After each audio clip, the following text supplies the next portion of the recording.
আসসালামু আলাইকুম।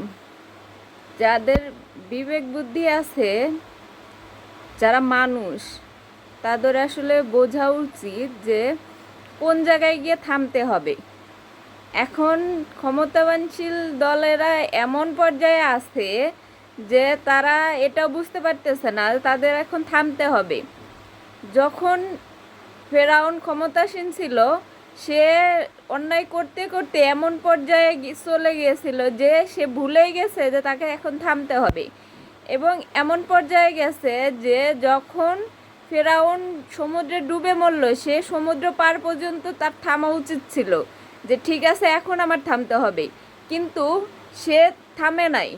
কারণ সে এমন ক্ষমতার দম্ভে এমন অন্ধ হয়ে গেছে যে সে থামার প্রয়োজন মনে করে নাই। সে ওইভাবে আগায় গেছে এবং তার ধ্বংস নিশ্চিত, এবং তার ধ্বংস হয়েছে। এখন শেখ হাসিনা যারা করতেছে, যে সে তার এখন থামা উচিত। এখন পর্যন্ত, আজ পর্যন্ত, আজকের আগ পর্যন্ত তার থামা উচিত ছিল, এবং আজকের পর থেকে কোনো কিছু হওয়া উচিত ছিল না। কিন্তু এতগুলা খুন করার পরে একটা শান্তিপূর্ণ আন্দোলনকে কেন্দ্র কইরা তারাই আগুন ঢাললো, তারাই সব কিছু করলো।